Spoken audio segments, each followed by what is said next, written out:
జగన్ దారేటు బీజేపీకి దూరమవుతున్న వైసీపీ నాడు అడగకుండానే అన్ని బిల్లులకు మద్దతు. నిన్న వక్ఫ్ బోర్డు బిల్లుకు వ్యతిరేకం మాజీ సీఎంను వెంటాడుతున్న కేసులు. ఇది మాజీ ముఖ్యమంత్రి వైఎస్ జగన్ ఎటువైపు ఉంటారనే విషయంపై సర్వత్రా ఆసక్తికర చర్చ నడుస్తుంది. ముఖ్యమంత్రిగా ఉన్నప్పుడు బీజేపీతో అంటకాగిన జగన్ ఇప్పుడు దూరం అవుతున్నారంటే తాజా పరిణామాలతో అవుననే సమాధానం వస్తుంది. పార్లమెంట్లో గురువారం కేంద్ర ప్రభుత్వం ప్రవేశపెట్టిన వక్ఫ్ బోర్డు సవరణ బిల్లును వైసీపీ వ్యతిరేకించింది. అంతకుముందు రాష్ట్రంలో అరాచకం జరిగిపోతుందంటూ ఢిల్లీలో జగన్ చేపట్టిన ధర్నాకు ఇండియా కూటమి నేతలు హాజరై మద్దతు తెలిపారు. ఈ రెండు పరిణామాలు జగన్ ఎటువైపు అడుగులు వేస్తున్నారనే విషయంపై చర్చకు దారితీస్తుంది. మెడలు వంచుతామంటూ వెళ్తాడట. మొత్తానికైతే ఇది జగన్ దారి ఎటు, ఎన్డీఏ కూటమి వైపా, ఇండియా కూటమి వైపా, లేదా న్యూట్రలా అనేది ఇప్పుడు పెద్ద ఎత్తున చర్చ జరుగుతుంది. అంటే జగన్మోహన్ రెడ్డి సహజంగానే ఆయన నమ్మిన ఆయన నమ్మిన సిద్ధాంతం కోసం ఎంత స్థాయి వ్యక్తులైనా వ్యతిరేకించే తత్వం మనం 2012లో చూసినాం. ఇప్పుడు కొన్ని మీడియా సంస్థలు కొంతమంది విశ్లేషణలు ఎట్లా చేస్తున్నారంటే జగన్మోహన్ రెడ్డికి వ్యతిరేకంగా ఇక అయిపోయింది, ఇక బీజేపీని వ్యతిరేకించి కాబట్టి జైలు వేస్తారు, బీజేపీని వ్యతిరేకించకపోతే ఎట్లా ఉంటుంది, వ్యతిరేకిస్తే ఎట్లా ఉంటుంది, ఇండియా కూటమి వైపు పోయిండు, ఆయనకు మద్దతు ఇచ్చారు అని చెప్తున్నారు. ఇలా ఎన్డీఏ కూటమి కేంద్రంలో అధికారంలో ఉంది కాబట్టి తప్పనిసరిగా తల వంచుతూ వాళ్ళ కాడ కట్టుబడి ఉంటాడు అనుకుంటున్నారు. ఇవాళ ఎన్డీఏ కూటమి ఇవాళ కేంద్రంలో ఎప్పుడు ప్రభుత్వం ఉంటుంది.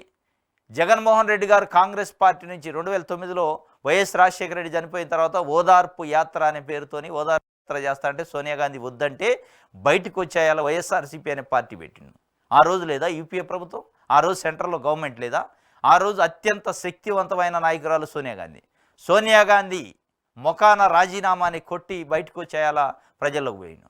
అంతకంటే పెద్ద ప్రభుత్వం, అంతకంటే ఏమైనా గట్టి ప్రభుత్వం ఇవాళ ఉంది. ఆ రోజైనా ఈ రోజైనా కేంద్రంలో ప్రభుత్వం ఉంటుంది, ఆ రోజు ఈ రోజైనా సిబిఐ, ఈడీ, ఇన్కమ్ ట్యాక్స్ ఉంటాయి, ఏ రోజైనా ఉంటాయి. కానీ కమిట్మెంట్తో కొట్లాడే నాయకుడు, ప్రజల కోసం పాటుపడే నాయకుడు ఉన్నప్పుడు వాటికి భయపడ్డం. అయాల భయపడలేదు, ఇవాళ కూడా భయపడ్డు అనేది ఒక రకమైన చర్చ జరుగుతుంది. ఎట్టి పరిస్థితుల్లో జగన్మోహన్ రెడ్డి నిజంగానే భయపడాలి అంటే కాంగ్రెస్ పార్టీకే భయపడేటోడు. అయాల వైఎస్ఆర్సీపీ అనే పార్టీ పుట్టేది కాదు, ఆయన కాంగ్రెస్ పార్టీలోనే ఉండేటోడు. నిజంగానే భయపడేవాడు, నిజంగానే స్వార్థం చూసుకునేవాడు, నిజంగానే నేను ఎందుకు నా రిస్క్ అనుకుంటే ఆ రోజే కాంగ్రెస్ పార్టీ నుంచి అడుగు బయటికి పెట్టకపోయాడు, కాంగ్రెస్ పార్టీలోనే ఉండేవాడు. కానీ అన్నిటికీ సిద్ధమై అన్ని ఆటుపోట్లకి ఎదురు వచ్చే వ్యవహారాలకి సిద్ధపడే ఆ రోజు నరేంద్ర మోడీ కంటే అత్యంత శక్తివంతంగా ఉంది యూపీఏ ప్రభుత్వంలో సోనియా గాంధీ యూపీఏ చైర్పర్సన్గా. ఏదంటే అది చేయగలరు.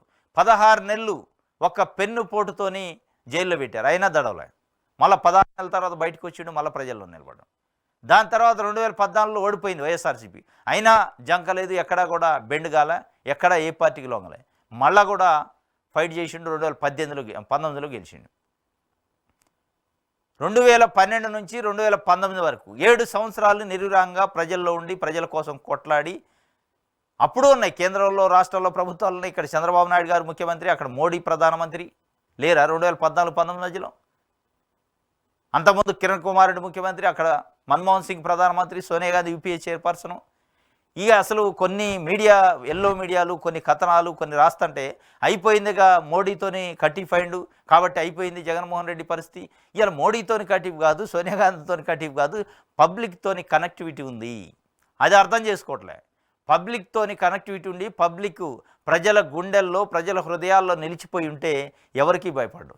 అబ్స్ట్రక్షన్స్ ఉండొచ్చు, అవసరమైతే కేసులు పెట్టవచ్చు, జైలుకు పంపొచ్చు, ఇవన్నీ జరుగుతాయి. జైలుకు పోయి రాకుండా లేడు, జైలుకు పోయిండు, కేసులు అనుభవించిండు, అవన్నీ ఉన్నాయి. అక్రమ కేసులు, వేధింపులు ఇవన్నీ ఉంటాయి, ఆయనకి తెలుసు కూడా. కాబట్టి ఆయన రాజకీయ వ్యూహం ఆయనకు ఉంటుంది. ఎట్లా ప్రజల పక్షాన పోరాడాలనే విషయం పైన క్లారిటీ ఉంటుంది కంపల్సరిగా. దాన్ని రకరకాల చేస్తారు. అయిపోయిందిగా మోడీ ఆశీస్సులు లేవు కాబట్టి ఇక అయిపోయిందిగా ఆయన పని అయిపోయిందిగా ఆయన ఉరేస్తారు అన్నట్టు చెప్తున్నాడు. అట్లా మోడీ ఆశీస్సులు ఉంటే ఒక రకంగా, లేకపోతే ఒక రకంగా అనేది ఇది చంద్రబాబు నాయుడు గారు కాదు. చంద్రబాబు నాయుడు గారు 2018లో మోడీని, అమిత్ షాని తిట్టకుండా తిట్టి మళ్ళీ 2024కి వచ్చేటప్పటికి 8 రోజులు ఢిల్లీలో వెయిట్ చేసి కాళ్ళ ఎళ్ళబడి పొత్తు పెట్టుకుంటూ ఇవాళ ₹1 ఏపీకి పైన అప్పు రూపంలో 15,000 కోట్లు ఇచ్చినా నోరు మెదిపే పరిస్థితి లేదు. 45 సంవత్సరాల రాజకీయ జీవితం అంటుండు, రాష్ట్రం విధ్వంసం అయింది, నేను ఎట్లా చేయాలంటుండు. కానీ కేంద్రం నుంచి ₹1 అడిగే సాహసం కానీ, ధైర్యం కానీ, దమ్ము కానీ, గట్స్ కానీ లేవు. అట్లా ఉండరు అందరు నాయకులు. ఒక సిద్ధాంతాన్ని నమ్మితే జైలుకు ఊచ లెక్క పెట్టడం, అవసరమైతే దేనికైనా సిద్ధమనే పరిస్థితులు కొంతమంది ఉంటారు. ఆ కోవకు చెందినోడే జగన్మోహన్ రెడ్డి. తప్ప ఆ కోవకు చెందినోడు కాబట్టే ఈ రోజు కంటే బలమైన యూపీఏ ప్రభుత్వం ఉన్న రోజు కూడా ఎదురొడ్డి బయటకు వచ్చిండు, పార్టీ పెట్టిండు, ప్రజల కోసం కొట్లాడిండు. 7 సంవత్సరాల తర్వాత అధికారం వచ్చింది. 7 సంవత్సరాలు కొట్లాటే కదా. 7 సంవత్సరాలు కేంద్రంలో రాష్ట్రంలో ప్రభుత్వాలు ఉన్నాయిగా. ఆ రోజు లేని భయం, ఆ రోజు లేని కేసులు, ఆ రోజు లేని చట్టాలు ఈ రోజు ఎక్కడి నుంచి వస్తాయి? ఇదంతా ఏంటంటే ప్రజలకు ఒక మెస్మరైజ్ చేయటం. ఏదో జరిగింది, అయిపోయింది, దారేటు ఇక లేదు, మోసపోయింది అన్నట్టు.